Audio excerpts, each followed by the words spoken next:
parts of the Portland area.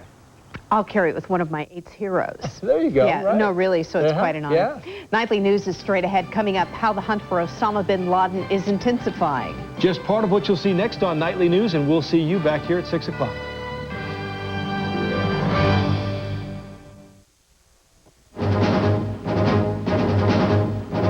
Most wanted special forces and the CIA on the ground tonight hunting for bin Laden.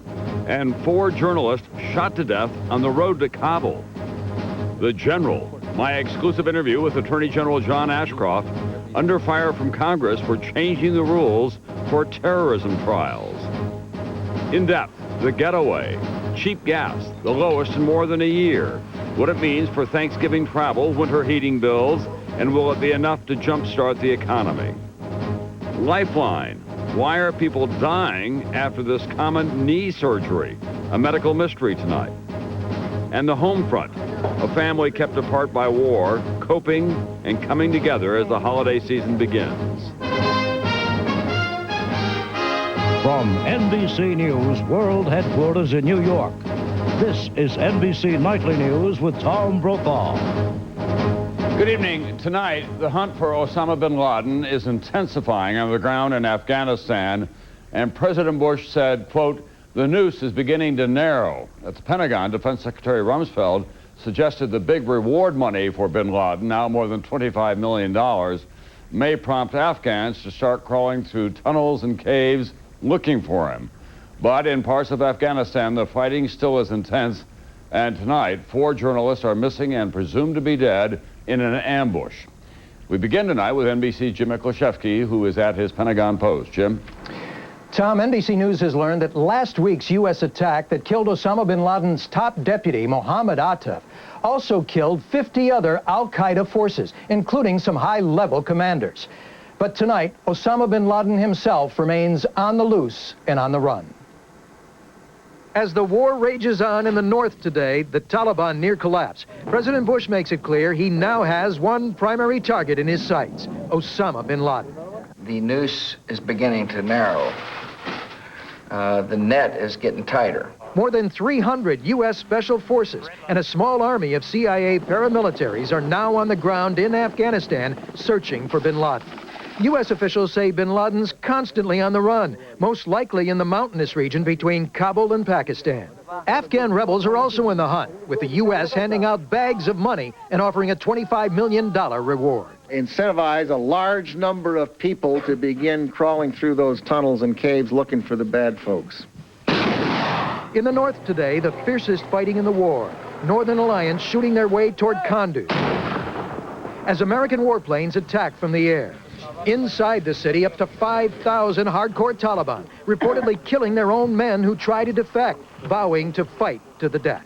So my hope is that they will either be killed or taken prisoner. At Kandahar in the south, a standoff between the Taliban and Afghan rebels. Taliban leader Mullah Omar reportedly trying to negotiate his way out of the war, but the Pentagon standing firm. Would we knowingly allow him to get out of Kandahar? The answer is no, we would not. And in Kabul, the perils of war hit home. An NBC crew moves into a rental house to find it already occupied by an unexploded 500-pound American bomb. And as for President Bush's order that he wants Osama bin Laden dead or alive, one senior administration official tells us tonight we'd prefer bin Laden dead. Tom? NBC's Jim Miklashevsky tonight. As for those 4 journalists missing and presumed to be dead in Afghanistan, they were traveling to Kabul today in a convoy with other journalists who recorded this footage along the way when their car was ambushed. Witnesses say they were forced from their vehicle and shot. 2 victims worked for Reuters news agency, one for a Spanish newspaper, and one woman worked for an Italian newspaper. There is no word tonight on the identity of the gunman.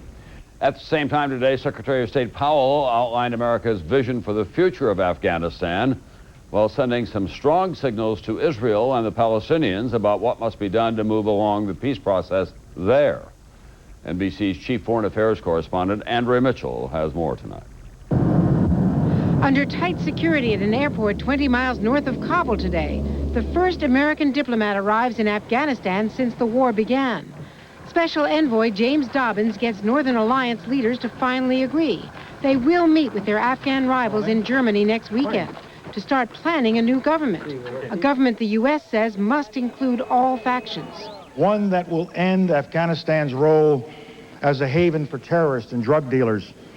One that will permit reconstruction and allow these millions of refugees to return home in peace and security. Why should these warring ethnic groups listen now? The rebels ignored the U.S. last week, taking Kabul before anyone was ready. U.S. officials say a powerful incentive now is money. Billions of dollars to rebuild the devastation of years of civil war, but only if they stop fighting. You're going to have an international force come in there with considerable clout, power, to secure the environment and to keep it secure. But in this devastated landscape, no one expects a real central government, and certainly not American-style democracy. At best, experts predict a loose confederation of former enemies, each warlord ruling his own territory. They are not going to be some harmonious democracy. They are not going to forget their past ethnic grievances and tribal grievances. They are not going to rule a progressive state, and they are not going to develop economically very fast because their trade is warfare. And on another diplomatic front tonight, Powell has taken a major step toward trying to resolve the violence in the Middle East. For the first time, this administration is sending 2 diplomats, an Assistant Secretary of State, William Burns, and retired Marine General Anthony Zinni, to the area as negotiators. Powell also, in a speech today, sharply criticized Israeli settlements as obstacles to peace. And tonight, President Bush is sitting down with Arab diplomats for a traditional feast to break the Ramadan daylight fast. Strong signals to the Arab world, which the administration needs so desperately for this war against Afghanistan. Tom? Thanks very much, NBC's Andrea Mitchell tonight. There is growing congressional criticism tonight on Capitol Hill about the administration's unilateral decision to try terrorism suspects in military tribunals instead of federal courts. President Bush today defended that decision, but the chairman of the Senate Judiciary Committee and the ranking Republican have summoned Attorney General John Ashcroft to hearings next week. And an outspoken House conservative, Bob Barr of Georgia, has asked for hearings, saying these changes, if allowed to stand without congressional scrutiny, will likely set precedents that will come back to haunt us terribly.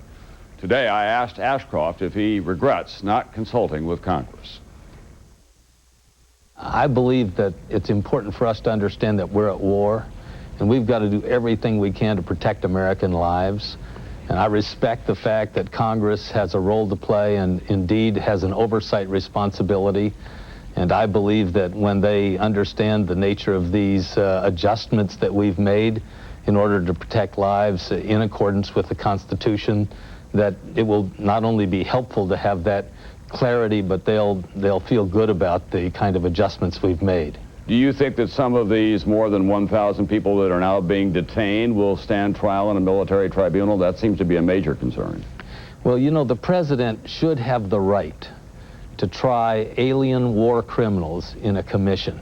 Can you imagine the situation of apprehending or taking a soldier, terrorist, foreign prisoner in Afghanistan and being required to bring a person back to the United States and pay for a flamboyant defense lawyer and having a circus atmosphere and a televised trial that might send signals to other terrorists around the world? The president should have a right to try alien war criminals in a military commission. It's something that's happened in previous settings. Franklin Roosevelt did it. This president has issued an order which makes it open, not secret like the Roosevelt order. This president, President Bush, has said it would only apply to people who are not citizens. I think it's one of the powers he needs, and I think having that tool available to him is one of the things that's going to continue to make his war on terrorism a very successful one. Under Franklin Roosevelt, there was a formal declaration of war, and we have had terrorists tried in this country in federal courts, notably here in New York for the 1993 bombing of the World Trade Center. All those suspects were put away for life. Was that a failure on the part of the regular federal courts in your judgment? No, although there were things that were compromised in terms of intelligence information. And frankly, you don't want to compromise intelligence information in times of war. This was a unique situation. September the 11th was an assault on the United States. And while the terrorists that were convicted for their roles in Dar es Salaam and Kenya, they are obviously criminals. There is a war criminal type of activity that's involved here in an assault on the United States. And I think it's understandable that the American people want the president to be able to save lives by trying war criminals in military commissions. And you'll appear before Congress to explain all that? Well, I look forward to the opportunity of being involved with the Congress. I think their oversight responsibility is one that's very important. We are acting very carefully to protect American lives, but to respect their rights under the Constitution.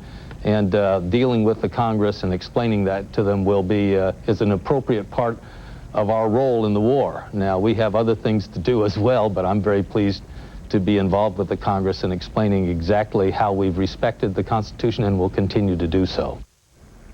John Ashcroft tonight. More of my interview with the Attorney General can be seen tomorrow morning on Today. More now on the terror investigation.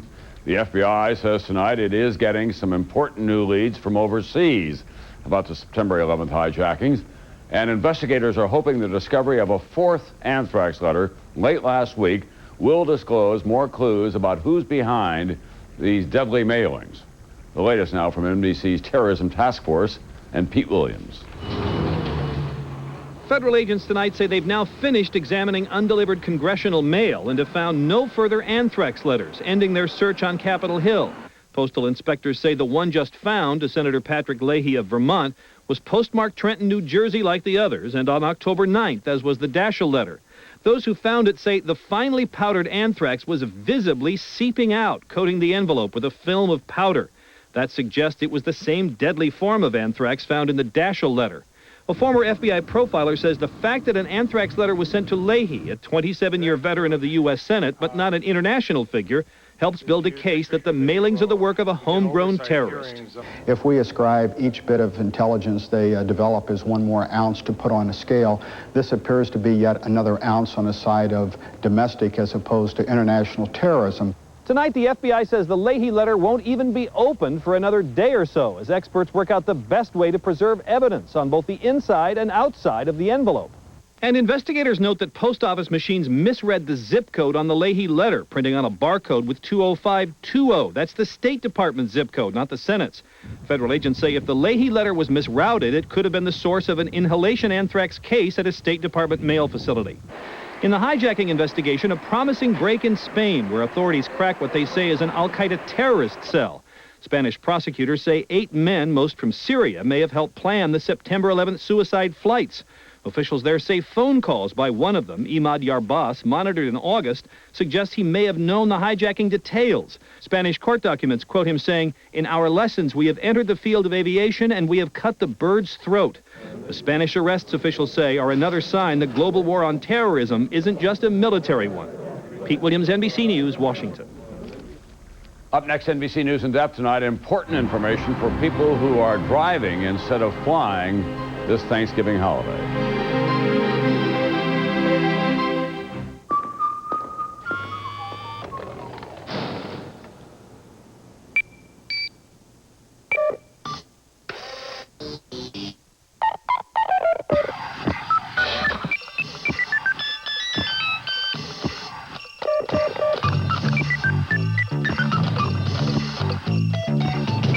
Happy holidays from all of the great gifts at Office Depot. Office Depot, proud sponsor of the 2002 U.S. Olympic team. This holiday, every kid deserves a cell phone. It's the one and only Crest Spin Brush. Spins while it brushes for superior clean. And for under $6, it'll have parents everywhere making this call. Crest Spin Brush, a better spin on clean. Just when it seems like life couldn't get any better, your whole world can turn upside down. But if you're a Farmers Insurance customer, you can call our new Help Point service the moment it happens. We can answer the questions you can't. Farmers Help Point is here to care and really take care when you need it most. Farmers, get you back where you belong. It's LensCrafter's best $99 offer ever. Right now, get a complete pair of glasses with DuraLens, our most scratch-resistant plastic lens for only $99. the $99 Duralens event. This is one you don't want to miss. Offer ends November 24th. Once you pass 50, skincare's a whole new game. L'Oreal introduces age-perfect anti-sagging and ultra-hydrating treatment. Because mature skin has issues all its own. It starts to sag, loses resiliency, and needs more moisture. Age-perfect actually improves skin's resiliency, tightening its network as it deeply rehydrates. So effective, 83% of women reported more resilient skin. It's a major breakthrough for mature skin. New age-perfect anti-sagging and ultra-hydrating treatment, only from L'Oreal. Because you're worth it. Tuesday, a Dateline exclusive, the McCoy septuplets. Since they were born, we've been there every year. Now the Magnificent Seven turn 4. Dateline Tuesday on NBC. NBC News in depth tonight, the busy holiday travel season. President Bush today signed the new airport security bill this morning at Reagan National Airport in Washington, a compromise that requires the federal government to hire some 28,000 airport baggage screeners within a year. Fewer Americans are expected to travel this Thanksgiving holiday, but many more of this year's travelers will skip the airport altogether and get behind the wheel and get some cheap gas as well. NBC's Ann Thompson tonight, in depth. Like 30 million other Americans, Diane Dalton will be putting miles on her car this holiday week and money in her pocket. I think I'm saving about $6 an average fill up. Enough, she hopes, to break up the 800-mile trip from Atlanta to Houston. I might be able to stay in a hotel room, not have to drive the 12 hours straight. The ripple effect of cheap gas from coast to coast. The national average today, $1.17, falling more than 50 cents in 6 months. What many say is a better and faster stimulus for a sputtering economy than even tax cuts. This is more than an instant rebate. This is a windfall game for U.S. consumers. What's behind the plunge? 60% of the savings at the pump due to dropping crude oil prices that could sink even further. Just last week, OPEC failed to get production cuts from non-member nations, including Russia, in an effort to boost prices. Given where oil prices have fallen from, given where supplies are, and more importantly, the market's outlook, this should be a good 4 to 6 month price honeymoon for consumers. How much does it help? Economists estimate for every $1 drop in the price of a barrel of oil, American consumers gain up to $6 billion in spending power. Today, not only is gasoline cheaper, but so is home heating oil. Last winter, this training center for mentally retarded adults in Clifton, New Jersey, had to cut programs to pay its heating bills. This year, it expects to spend $400 less to stay warm. May not seem like a lot of money to a lot of people, but it's an awful lot of money for us. Lower prices also helping oil suppliers. With the affordable heating, they're able to pay their bills in a much better fashion, normally within 30 days. And for consumers like 88-year-old Barbara Exel, living on a fixed income, it means more money to spend. Christmas is coming up, and I do have great-grandchildren that are small, so they have to have toys. A potential bonus for consumers and the economy this holiday season. Ann Thompson, NBC News, New York. In a moment, a medical mystery, a surprising number of deaths after common knee surgery. What's going on?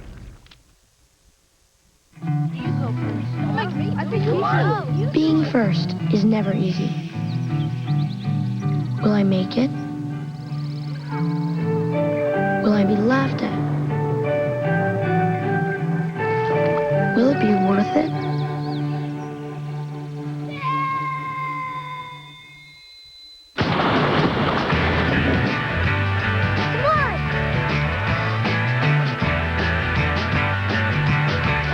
Abner, we're rich. We're rich? It's our new litter. It's got diamonds in it. You are mistaken, my friends. The diamonds are odor-absorbing crystals in Tidy Cat's Crystals Blend. Whatever. Tidy Cat's Crystals Blend.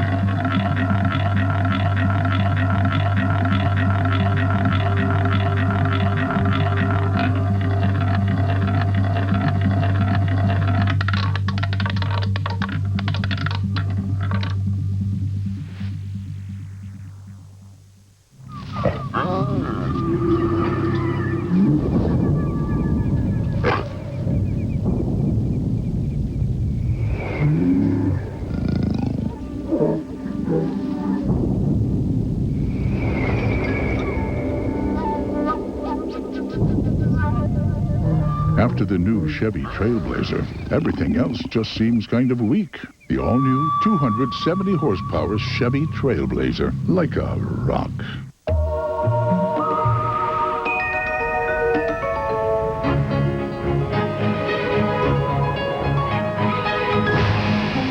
Everything's bustable with the scrubbing power of the Scum Buster, built by Black & Decker. You'd try anything to get some relief from your nasal allergy symptoms. But before you change your life, make an easier change. Multi-symptom Flonase relieves all these nasal allergy symptoms: sneezing, itchy, runny nose, and congestion. Flonase once a day relieves them all day and night.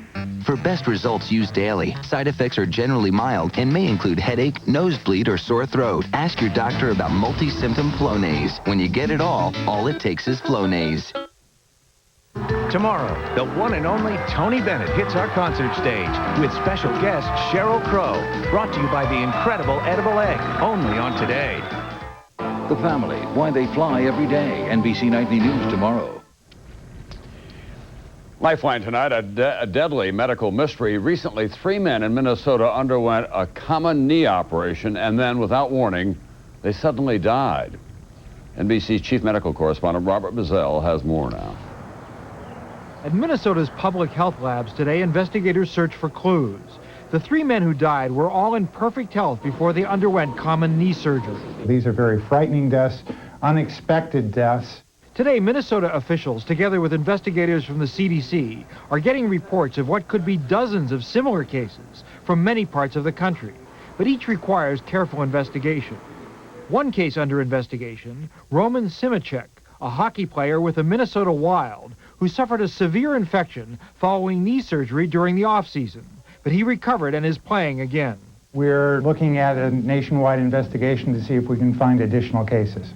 The mystery started on November 11th, when a 23-year-old man and a 78-year-old man died following knee replacement operations at St. Cloud Hospital. At first, investigators focused on the hospital. Then last Friday, a man in his 60s at Douglas County Hospital 70 miles away died in the same sudden way following a cartilage surgery. They start off with severe stomach pain, end up losing their blood pressure and dying very rapidly. Initial cultures indicate the presence of bacteria called Clostridium, but health officials are not certain that is the cause or whether it came from a contaminated instrument or other source.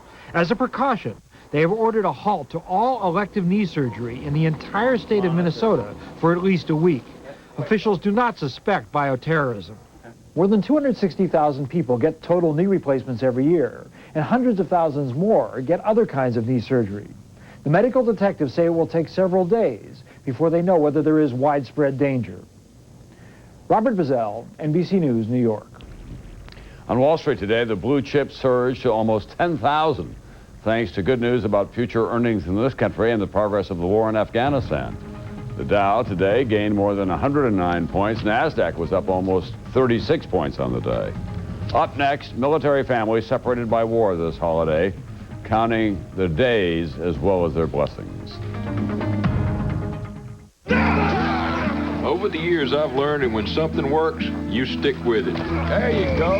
After bypass surgery a few years ago, I needed to lower my cholesterol. My doctor told me about Zocor. He said Zocor, along with a healthy diet and exercise, could really lower my cholesterol. Okay, let's do it again. Taking Zocor every day has kept my cholesterol where it should be and significantly reduces the risk of heart attack among people with high cholesterol and heart disease. That's something to feel good about. Zocor is a prescription medication and is not for everyone, including women who are nursing, pregnant, or may become pregnant, or people with liver problems. Your doctor may do blood tests to check for liver problems because serious side effects can result. Tell your doctor about any muscle pain or weakness you experience and about any medicines you are taking. Good job! When diet and exercise aren't enough, ask your doctor about Zocor. Take care of yourself. It's your future. Be there. I quit. I quit. It's time to quit. Quit the cycle of irregularity with Metamucil Daily Fiber Therapy. I quit for good. And you can too. Metamucil Daily Fiber Therapy. Get regular. An evening in front of the fireplace can be so relaxing. But each year, there are thousands of reported chimney fires. Protect your home with CSL, the chimney sweeping log. It cleans your chimney while it burns. Inside your chimney walls, there's a constant buildup of highly flammable tar and creosote. The active minerals in CSL will dry out those dangerous deposits. Most of this dry, brittle material will then flake off harmlessly, making your next fires safer. So effective, burn it only once a year. CSL, the chimney sweeping log. Available at Kmart, Walgreens, participating Ace, and True Value. It's LensCrafters' best $99 offer ever. Right now, get a complete pair of glasses with DuraLens, our most scratch-resistant plastic lens for only $99. The $99 DuraLens event. This is one you don't want to miss. Offer ends November 24th. We're about providing financial solutions for people at growing companies. That's what we do at the Principal Financial Group. These are uncertain times. Everyone's very emotional right now. We understand the best companies are those that care about keeping their best employees. And as the nation's 401k leader, we have more plans than anyone. We can help secure the financial future of your employees, which will keep you working together a long, long time. The Principal Financial Group. Call us if we can help. New at 6. Judges are expected to make a decision tomorrow. But tonight, Oregon's assisted suicide law stands on shaky ground. Find out why the man who lives in this house says he'll take the issue to the Supreme Court if he has to. People should have the right. Tonight at 6 on News Channel 8, where the news comes first. This will be an especially poignant Thanksgiving for so many families affected by the September 11th attacks, and then, of course, the crash of American Airlines Flight 587. For them, this will be a time to begin the healing. For other families, this will be a Thanksgiving of uncertainty and concern. NBC's Frederica Whitfield tonight on another meaning of Semper Fi, always faithful. Father God, we come to you. This morning, like every day since the 2-month-old war began, the Petersons hold hands in prayer. And we ask that you watch over Tony. Tony, Dana's husband, a father of 3, is a Marine major based at Camp Lejeune in North Carolina, far from home. Keep them safe and on the ship, dear Lord. Stationed somewhere in the Arabian Sea on board the USS Bataan, poised for amphibious assaults, raids, or even recoveries of downed aircraft. Dangerous duty that will keep him away from his family for the first time during Thanksgiving, Christmas, and beyond. It is a painful time for the Petersons, but they are proud. 12-year-old Antonio. He's going out to protect our country. 10-year-old Alexander. Not having Dad around is like real different. They know what's going on. It's just that we don't talk about it a whole lot. We just, say our morning prayer to keep Daddy safe. They stay busy, keep a normal routine. But with so much fear and uncertainty, some moments are overwhelming. All you have to do is live strong. I could easily fall apart every single day if I allowed myself to go to that place of sadness, but I can't afford to do that with 3 kids. It's been a test of strength. In just 8 weeks, Tony has also missed all of the children's birthdays. But in one joyful moment, a rare satellite phone call to Amanda on her 6th birthday. Come for Daddy. Dana keeps in touch through occasional email. Wish I could be there for all that good food. Her husband says the separation is tough for him, too. He's got a little compass on his watch, and he'll face home. And he'll, look towards home and say a little prayer and thank God for us here, his family and everything. Prayers, now daily practice for thousands of military families anxious to have their loved ones home. Frederica Whitfield, NBC News, Jacksonville, North Carolina. That's Nightly News for this Monday night. I'm Tom Brokaw. I'll see you back here tomorrow night.